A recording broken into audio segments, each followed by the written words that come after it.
And the MKMVA has thrown its weight behind Dlamini-Zuma as the next ANC leader. Addressing the media after extended National Executive Committee over the weekend, the veterans came out all guns blazing against the divisive forces, justifying their support for Dlamini-Zuma as a unifier. Kebi Mapatsoe said the structures like COSATU must get their own house in order before pointing fingers at the ANC. The record thus far set by Comrade Dlamini-Zuma speaks volumes. We believe that the former chairperson of the African Union, Comrade Dlamini-Zuma, will be suitable as the future president of the ANC. This would be in acknowledgement of the role she played in the liberation struggle of the people of South Africa. Comrade Dlamini-Zuma is a tried and tested member of the African National Congress who has served the ANC in various capacities and excelled wherever she was deployed. That's the conclusion of our resolutions of this NEC. The processes of the ANC, we respect them. And we are all striving for unity. And what Comrade DT is saying is precisely that we want the conference that will emerge with a leadership that is united. We don't want the conference of the ANC that will further divide the ANC. We want the conference of the ANC that will unite the ANC and make sure that we win elections in 2019. Well, taking on Paul Mashatile for attending a meeting of a veterans group other than the MKVA, Mapatsoe said factional tendencies need to be condemned. And we were surprised that Paul Mashatile was addressing the MK Council yesterday when he knows the national leadership of MKMVA, when he knows the provincial leadership of MKMVA. He is the provincial chairperson of MKMVA. He sits in the PEC, in the PWC of MKMVA. So for them to go and address another grouping, they are dividing MKMVA. In fact, they are factionalists. We want to call upon them to refrain from undermining MKMVA. If Comrade Paul Mashatile does not respect us, he must tell the province of MKMVA tomorrow when they meet as the POBs that they no more respect the structure of MKMVA. Meanwhile, the Deputy President Cyril Ramaphosa's campaign to succeed President Jacob Zuma as the ANC leader received an endorsement from the South African National Civic Organization on Saturday. SANCO threw its weight behind Ramaphosa following its National Executive Committee, a meeting this weekend in Johannesburg. The Civic Organization, too, in a statement early, similarly to that of MKMVA, said that Deputy President will help to unite and build a cohesion within the ruling party.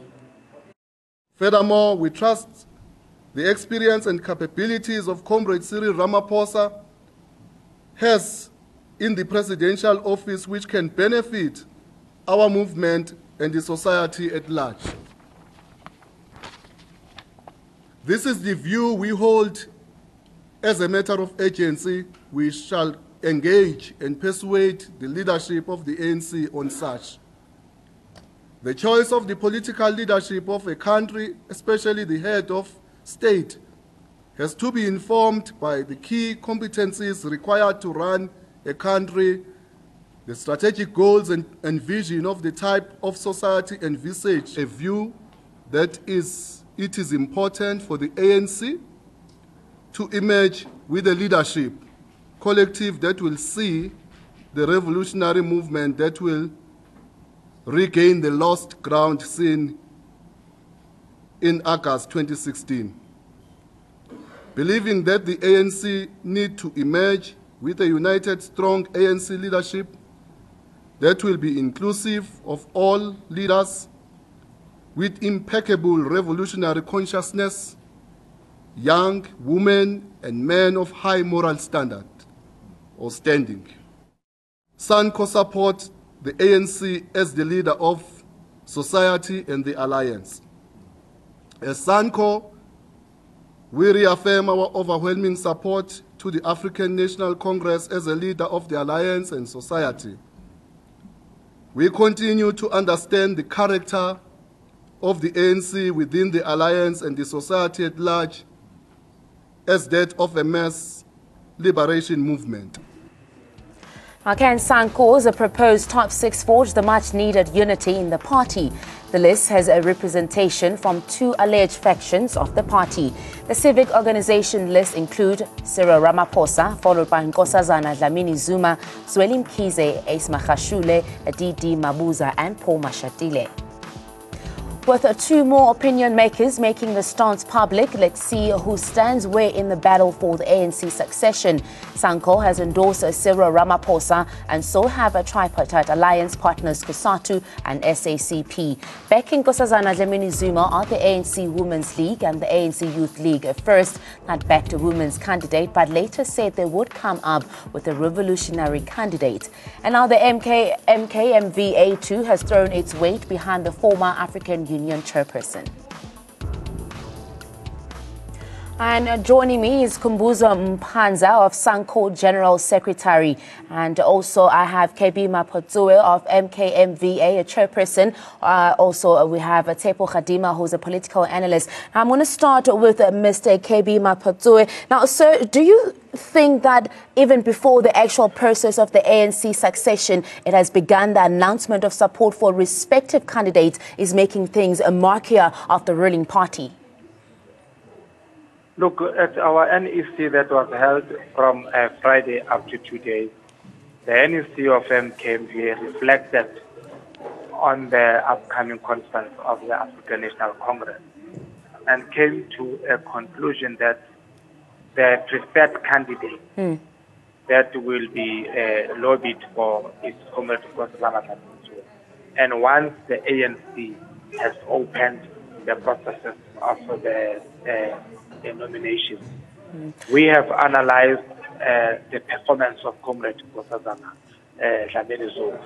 And one of the things that she is the longest serving NEC member of the African National Congress.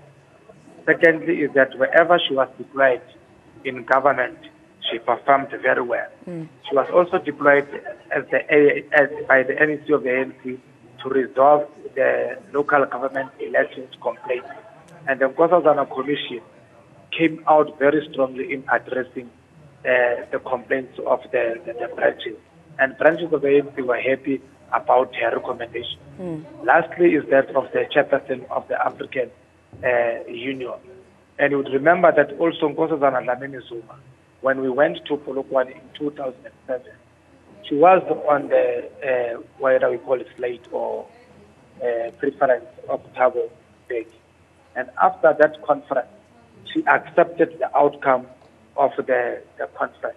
She respected the democratic centralism, and she supported the leadership that was elected after the conference, unlike other people who left the ANC and came back later and divided the African National Congress. So Comrade Nkosazana Dlamini-Zuma kept on speaking about unity, and we think she will unite the African National Congress. Now, Mr. Kebi, what is your position on the election of the next ANC president?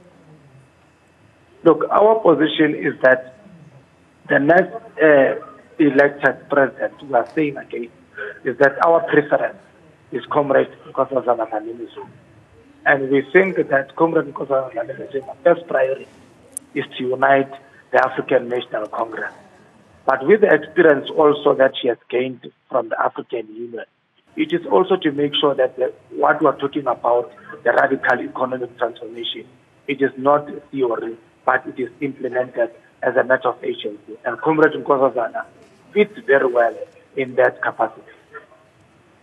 Now, we've recently seen that the alliance partners of the ANC are openly coming up with their support for a candidate. What is your view on this? Look, that is democracy in the African National Congress.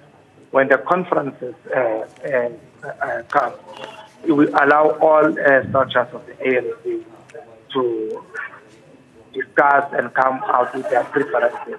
So if the party, COSATU and SANCO, prefers that candidate, just like MKMVA, we are not a voting structure of the ANC. COSATU is not a voting structure. SACP is not a voting structure. SANCO is not a voting structure. The voting structures are branches of the African National Congress.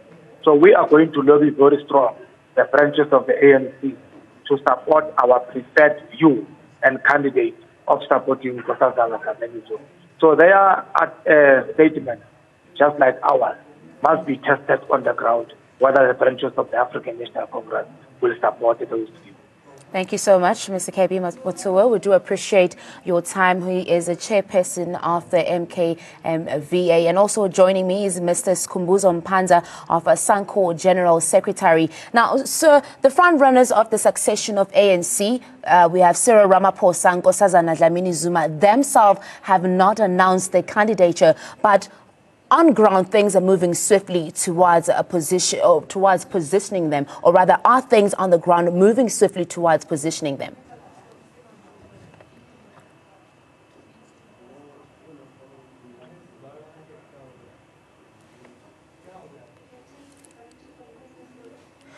Mr. Mpanza, can you hear me? Okay. You're asking me the question. I'm asking the front runners for the succession of ANC. We have Cyril Ramaphosa and Nkosazana Dlamini-Zuma. Themselves have not announced their candidature, but are things on ground moving swiftly towards positioning them? Yes, that is exactly what is happening. And as an organization, SANCO, we feel that we have to make a pronouncement in that regard. And then when the ANC then opens the matter to be debated, then we are not in a situation where we will be found wanting. The NEC felt that the matter needs to be discussed, and then they had to make a pronouncement on the matter. But I just want to emphasize the fact that as much as you're talking about front runners, we as SANCO felt that we should not focus on the issue of pushing individuals, candidates. But we have come up with a team, and the team is including Dlamini-Zuma, Zweli Mkhize, Esma Khashula, DD, Paul Mashatile, because we don't want to be confined in putting forward an individual. We are presenting a team that we think if in 2017 December the ANC is having a conference, and at the end of the day this team emerges, this is the team that is going to take us forward, and we are sure that if the team emerges, we will definitely reclaim the lost ground that we lost in the local government elections in last year, in 2016. And come 2019, then we will win overwhelmingly during the national elections. Now, Mr. Mpanza, do you think that even before the actual process of the ANC succession has begun, the announcement of support for respective candidates is making things murkier for the ruling party? Are you speaking to me, ma'am? Yes, Mr. Mpanza. Look, what we are saying is that, you see, the more you stifle the debate, the more you make work difficult for the African National Congress. So our proposal is for the African National Congress to allow branches to discuss. And the ANC has done that branches can discuss, but not come pronounced on the name. So the work that we are doing is to prepare ourselves that when the nomination process is open, we don't start to go and discuss who is our preferred candidate. We want to begin engaging the branches and discussing the principle of through the eye of the nation, that whether those candidates, whether it's Comrade Cyril, Comrade Nkosazana, or any other candidates that are there, meet the documents of through the eye of the nation. And I think all of us, we want to go to a conference of the ANC that is not contested, that will have a consensus of the leadership, so that when we come out of that conference, the ANC comes out united and very strong and win the 2019 election. Right here, let's go to our studio chat. I have with me Mr. Tshepo Khadima, who's a political analyst. Now, I want to ask, how confident is the ANC that a woman can lead them? Well, look, it's not so much of who is the individual that's going to lead. It's really going to be based on, well, who is the leader within the ANC that would represent the core values and principles of the ANC. I think at this point in time, it's still a little bit confusing because there's a great deal of time spent on focusing on personalities and on just the one position of that of president. And until such time that actually those that are lobbying, they start to look at the entire team and not just the position of president as to who really is required. We have to bear in mind that the manner in which the African National Congress is currently structured is that the resolution that was taken at Polokwane, that the party is a center of power, that is therefore preferable that the President of the Republic, it must be the President of the ANC or vice versa. It therefore means that even the National Executive Committee, you need to have that representation in terms of chairs of portfolio committees in Parliament as well as cabinet members. And if that is the case, you then have to look at the whole program of the party in terms of what does it really stand for and would it be able to execute that which are the aspirations of the people that vote for the ANC. And in order to, at this point in time, the various structures as well as partners of the ANC who are lobbying for one, either Deputy President Cyril Ramaphosa or for Dr. Nkosazana Dlamini-Zuma, they just haven't spent enough time to say, well, who are the 85 other members who will possibly make it to the NEC, and they're making it difficult, I think, for their structures on the ground. As for the alliance partners, they are very limited. Whenever they give an endorsement, that endorsement really has got very it doesn't carry much currency, political currency, because the structures such as the leagues and the provinces and therefore by extension the branches are the ones that are going to carry the day. So it stands to be seen as to what extent will, for example, COSATU, the leadership, they say we are in support of Deputy President Cyril Ramaphosa to ascend. Now, if they are supporting, one still ways to be seen as to how many of their members are actually members of the African National Congress at a branch level, and how many of those will be able to not only influence but become delegates come December. And the same would apply to the SACP, same thing would apply to SANCO and so forth. Whereas if, for example, you've got the MKMVA, the Women's League, the Youth League saying, look, this is our preference, this is the way that we are going, you are assured that within themselves, they probably will have delegates who then can carry weight in terms of the person that they're endorsing. But until such time that they move beyond a personality, here is not just a question of a pilot or the captain of this aircraft. You need the entire crew, the entire ground crew. Everybody else has to be on board. They haven't yet identified them. They haven't yet spent much time emphasizing on those people. But one thing is for sure, this election, we are going to see slates. I cannot see a situation whereby there will not be slates, and also it's going to be a situation of winner takes all. And that winner takes all approach is going to mean that there's going to be a breakaway come 2018. I'm going to have to cut you short there. We're running out of time. And I also want to thank our guest, Mr. Skhumbuzo Mpanza of SANCO, who's a General Secretary, and also Kebi Mapatsoe, who is a MKVA chairperson, and my guest right here with me in studio, Mr. Tshepo Khadima, who's a political analyst with that insight on the ANC succession battle. Let's go